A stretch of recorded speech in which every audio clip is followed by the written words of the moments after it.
Dedicating the memorial at Gettysburg, Abraham Lincoln said of America, "We are now engaged in a great civil war, testing whether that nation or any nation so conceived and so dedicated can long endure."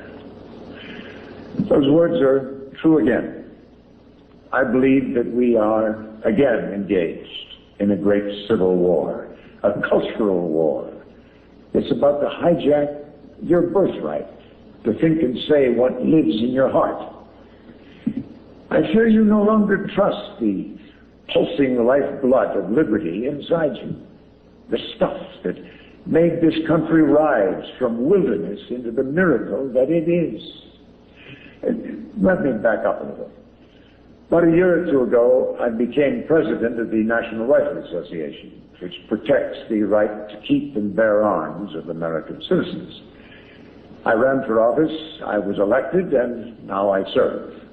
I serve as a moving target for the media, who called me everything from ridiculous and duped to a brain-injured, senile, crazy old man. I know I'm pretty old, but I sure Lord ain't senile. As I've stood in the crosshairs of those who target Second Amendment freedoms, I've realized that firearms are not the only issue. No. It's much, much bigger than that. I've come to understand that a cultural war is raging across our land, in which, with Orwellian fervor, certain accepted thoughts and speech are mandated. For example, I marched for civil rights with Dr. King in 1963, long before Hollywood found it acceptable, I may say. But when I told an audience last year that white pride is just as valid as black pride or red pride or anyone else's pride, they called me a racist. I've worked with brilliantly talented homosexuals all my life, throughout my whole career. But when I told an audience that gay rights should extend no further than your rights or my rights, I was called a homophobe. I served in World War II against the Axis powers. But during a speech, when I drew an analogy between singling out the innocent Jews and singling out innocent gun owners, I was called an anti-Semite. Everyone I know knows I would never raise a closed fist against my country. But when I asked an audience to oppose this cultural persecution I'm talking about, I was compared to Timothy McVeigh. From Time magazine to friends and colleagues, they're essentially saying, "Chuck, how dare you speak your mind like that? You are using language not authorized for public consumption." But I am not afraid. If Americans believed in political correctness, we'd still be King George's boys, subjects bound to the British crown. In his book, The End of Sanity, Martin Gross writes that blatantly irrational behavior is rapidly being established as the norm in almost every area of human endeavor. There seem to be new customs, new rules, new anti-intellectual theories regularly twisted on us, foisted on us from every direction.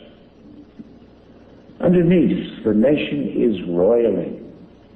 Americans know something without a name is undermining the country, turning the mind mushy when it comes to separating truth from falsehood and right from wrong, and they don't like it.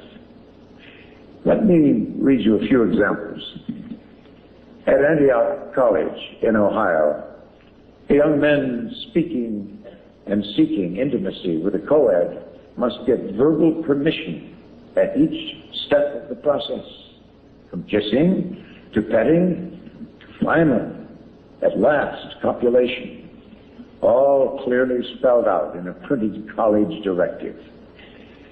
In New Jersey, despite the death of several patients nationwide who had been infected by dentists who had concealed their own AIDS, the state commissioner announced that health providers who are HIV positive need not tell their patients that they are infected. At William and Mary, students tried to change the name of the school team, the tribe, because it was supposedly insulting to local Indians, only to learn that authentic Virginia chiefs really liked the name, the tribe. In San Francisco's city fathers passed an ordinance protecting the rights of transvestites to cross-dress on the job and for transsexuals to have separate toilet facilities while undergoing sex change surgery. In New York City, kids who didn't speak a word of Spanish had been placed in bilingual classes to learn their 3 R's in Spanish, solely because their own names sound Hispanic. At the University of Pennsylvania, in a state where thousands died at Gettysburg opposing slavery, the president of that college officially set up segregated dormitory space for black students. Yeah, I know, that's out of bounds now. Dr. King said Negroes, Jimmy Baldwin and most of us on the march said black, but it's a no-no now.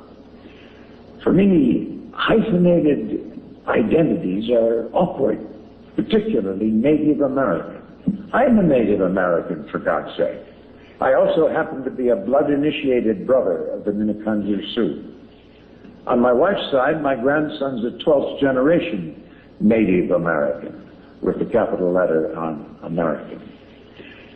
Finally, just last month, David Howard, head of the Washington, D.C. Office of Public Advocate, used the word niggardly while talking about budgetary matters with some colleagues. Of course, niggardly means stingy or stinted. But within days, Howard was forced to publicly apologize and then resign. As columnist Tony Snow wrote, David Howard got fired because some people in public employ were morons who A, didn't know the meaning of niggardly, B, don't know how to use a dictionary to discover the meaning, and C, actually demanded that he apologize for their ignorance. Now, what does all this mean? Well, among other things, it means that telling us what to think has evolved in telling us what to say. So telling us what to do can't be far behind. Before you claim to be a champion of free thought, tell me, why did political correctness originate on America's campuses? And why do you continue to tolerate it? Why do you, who are supposed to debate ideas, surrender to their suppression? Let's be honest. Who here in this room thinks your professors can say what they really believe? There's a few. There's a few, yeah. Well, that scares me to death. And it should scare you too. That the superstition of political correctness rules the halls of reason. You are the best and the brightest. You, here in this fertile cradle of American academia, here in the castle of learning on the Charles River. You are the queen. But I submit that you and your counterparts across the land are the most socially conformed and politically silenced generation since Concord Bridge. And as long as you validate that and abide it, you are, by your grandfather's standards, cowards. Here's another example. Right now, at more than one major university, Second Amendment scholars and researchers are being told to shut up about their findings or they'll lose their jobs. Why? Because their research findings would undermine big city mayors' pending lawsuits that seek to extort hundreds of millions of dollars from firearms manufacturers. Now, I don't care what you think about guns, but if you are not shocked at that, I am shocked at you. Who will guard the raw material of unfettered ideas. If not you, democracy is dialogue. Who will defend the core values of academia if you, the supposed soldiers of free thought and expression, lay down your arms and plead, don't shoot me? If you talk about race, it does not make you a racist. If you see distinctions between the genders, it does not make you sexist. If you think critically about a denomination, it does not make you anti-religion. If you accept but don't celebrate homosexuality, it does not make you a homophobe. Don't let America's universities continue to serve as incubators for this rampant epidemic of new McCarthyism. That's what it is, new McCarthyism. But what can you do? How can anyone prevail against such pervasive social subjugation? Well, the answer's been here all along. I learned it 36 years ago on the steps of the Lincoln Memorial in Washington, D.C., standing with Dr. Martin Luther King and 200,000 people. You simply disobey. Peaceably, yes. Respectfully, of course. Non-violently, absolutely. But when told how to think or what to say or how to behave, we don't. We disobey. Social protocol that stifles and stigmatizes personal freedom. I learned the awesome power of disobedience from Dr. King, who learned it from Gandhi and Thoreau and Jesus and every other great man who led those in the right against those with the might. Disobedience is in our DNA.